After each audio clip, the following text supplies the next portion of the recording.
Olá, nesse vídeo eu vou te explicar como depurar um programa Python na IDE PyCharm. Caso você não saiba o que é depuração é o processo de inspecionar um código-fonte em busca de encontrar algum erro e, claro, solucionar o erro encontrado. Nesse exemplo aqui que eu vou desenvolver duas funções para calcular o fatorial. A primeira função vai calcular o fatorial de forma recursiva e a segunda função vai calcular o fatorial de forma iterativa. Então eu vou desenvolver aqui o código-fonte e volto daqui a pouco.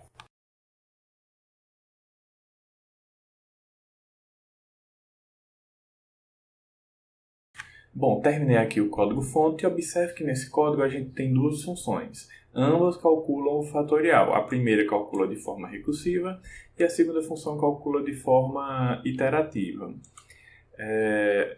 No início do nosso programa, a gente lê do teclado um número, para a gente descobrir o seu fatorial. E aí a gente vai descobrir tanto com a forma recursiva e iterativa. Então, para a gente depurar esse programa, a gente precisa colocar um ponto de parada, que a gente chama de breakpoint. Então, coloquei um breakpoint, clicando aqui no número da linha do código-fonte. E esse breakpoint informa que o programa será suspenso antes de ser executada a linha que contém esse breakpoint. Então, colocando essa bolinha vermelha, aqui na linha 17, a gente vai suspender o nosso programa antes de ler algum número do teclado. Antes de a gente executar a depuração, deixa eu executar aqui o programa para vocês visualizarem o funcionamento. Ele pede para a gente digitar um número, vou digitar 5 e informa, olha, o fatorial de 5 é 120 pela função que calculou de forma recursiva e também pela função que calculou de forma iterativa. Ok? Aqui a gente chamou a função fatorial recursivo e aqui a gente chamou a função fatorial iterativo. Ambas retornam valores, tá certo? Bom, vamos voltar aqui com o nosso breakpoint na linha 17 e vamos executar o depurador. O depurador é esse íconezinho aqui de um besouro, tá? Executamos o depurador e ele bloqueou no momento anterior de pedir para ler alguma informação do teclado. Observe que no nosso console ele não tem nenhuma informação a respeito do que é para a gente digitar no console. Se a gente for para a próxima linha, aí sim ele vai pedir para a gente digitar alguma informação pelo teclado. E como é que a gente vai para a próxima linha? Existe uma funçãozinha aqui no PyCharm que se chama Step Over. Então, Step Over significa ir para a próxima linha. Vou clicar aqui no Step Over. O Step Over ele saiu daquela linha onde estava e finalmente executou aquela funcionalidade de ler do teclado. Então, vou digitar o número 5 mais uma vez. E aí ele suspendeu novamente a execução. Então, está suspenso em que linha? Agora está suspenso na linha 19, que é a linha em que a gente vai calcular o fatorial de modo recursivo. Se eu novamente clicar em Step Over, ou seja, ir para a próxima linha, ele vai mostrar aqui no console o resultado do cálculo do fatorial recursivo. Fui para a próxima linha e ele mostrou o fatorial de 5, pela função recursiva, é 120. Mais uma vez ficou suspenso na linha 21 e podemos utilizar novamente a funcionalidade Step Over para ir para a próxima linha. Como não tem mais nenhuma linha, o programa é encerrado. Ok? Vamos executar mais uma vez. Eu só vou tirar aqui e ficar pedindo para ler do teclado para não ficar muito monótono no vídeo. Vou colocar o breakpoint aqui na linha 19 e executar mais uma vez. Bom, bloqueamos na linha 19 e aí você desenvolveu o seu programa e suspeita que tem algum erro lá na função fatorial recursivo. Como é que eu vou descobrir algum erro lá na função fatorial recursivo? Para isso a gente precisa entrar na nossa função.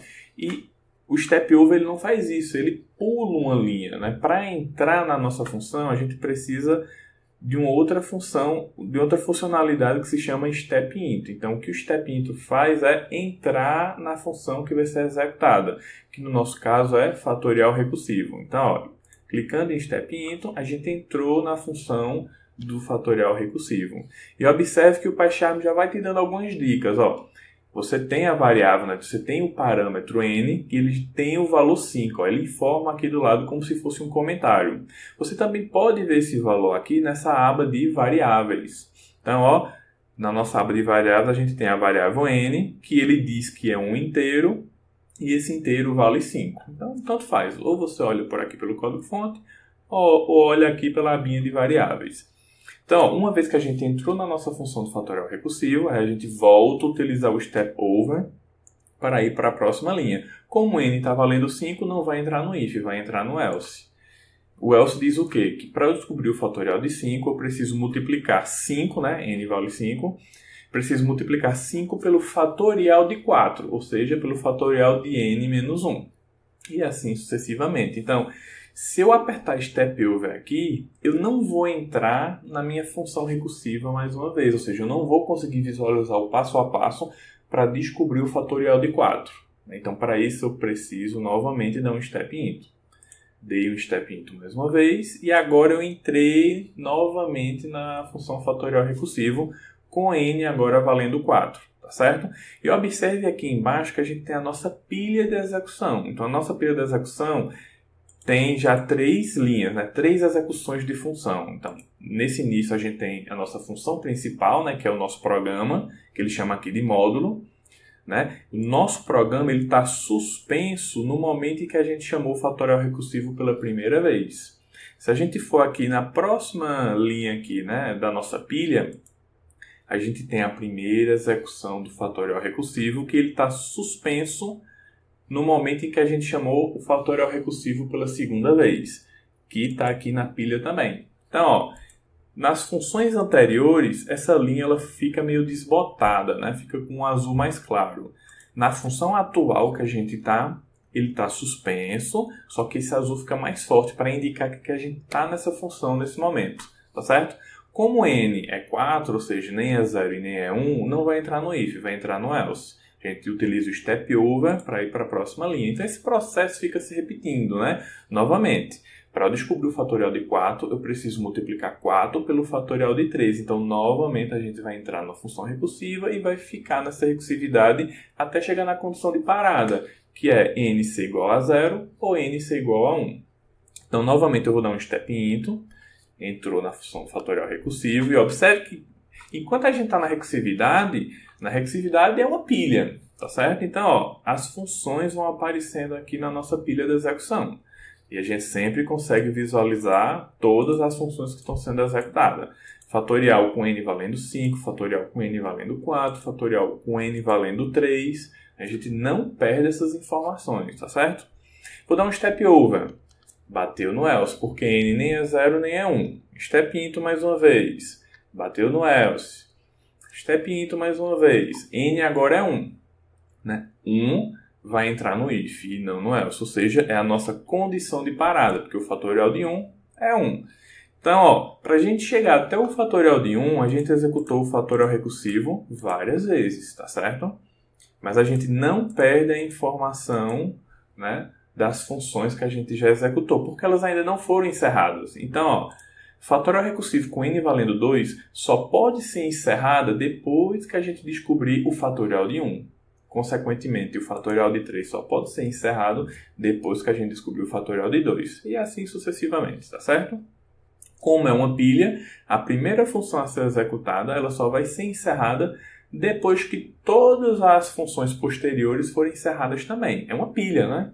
Então, o que está aqui embaixo só pode ser encerrado quando todos os que estão em cima terminarem sua execução.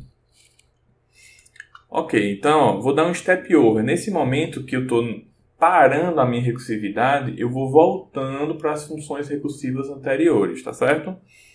Ó, vou dar um step over. Voltamos para o fatorial que n era 2. Step over novamente. Voltamos para fatorial n3. Step over mais uma vez. Voltamos para n sendo 4. Step over mais uma vez, n agora vale 5.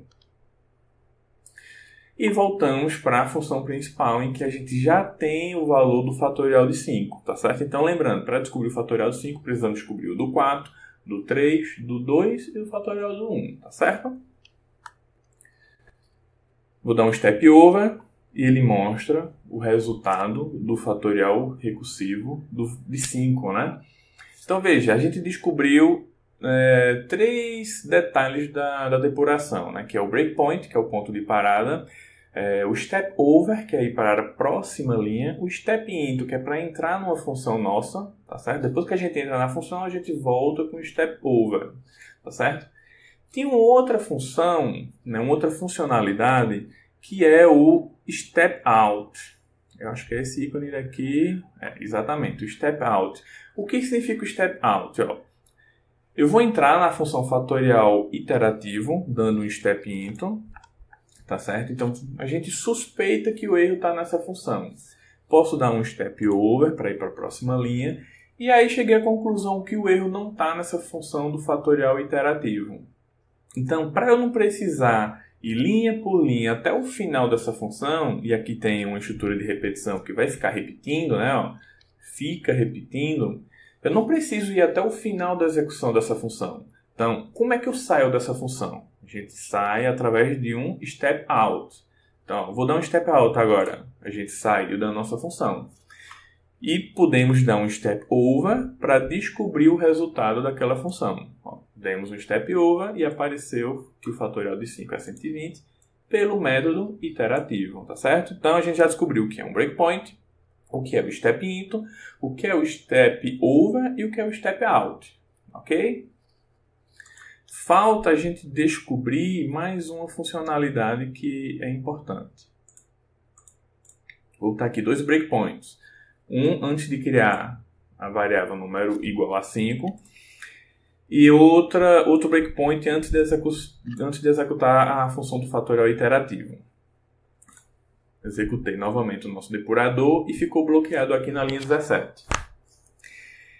Existe uma outra função que a gente consegue pular, né? O step out, a gente viu que a gente consegue pular um trecho do programa, né? E a gente consegue também pular de um breakpoint para outro breakpoint sem passar pelas linhas intermediárias. Assim, passa, mas sem suspender pelas linhas intermediárias. E essa funcionalidade é a função de resume. Ou seja, a gente vai resumir, né? A gente vai pular do breakpoint atual para o próximo breakpoint. Tá? Então, ó, vou resumir aqui. Resumimos e a gente saiu, né, desse breakpoint para o próximo breakpoint. E observe que o programa foi executado, né? A gente descobriu que o fatorial de 5 é 120 pelo método recursivo. Então, muitas vezes a gente quer sair de um trecho do programa e ir para outro que está bem distante, né? De uma distância de várias linhas de código-fonte, e não quer ir linha por linha para não ficar tedioso. Então, a gente coloca mais um breakpoint onde a gente quer parar e dá um resume, porque a gente dá um salto para esse próximo breakpoint. Eu acredito que essas são as funcionalidades mais básicas da depuração que qualquer programador precisa saber. Então, evite depurar utilizando print, né?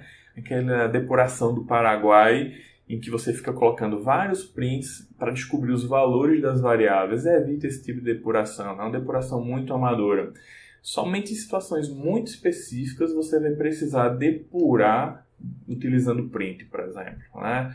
Em programas específicos que você não pode suspender, porque se você suspender a execução, você não vai descobrir algum erro que é intermitente. Então, nessas situações é que você pode guardar em um arquivo para fazer um log, pode utilizar print para exibir no console, mas via de regra, a maioria das aplicações a gente pode suspender para descobrir onde é que está o erro.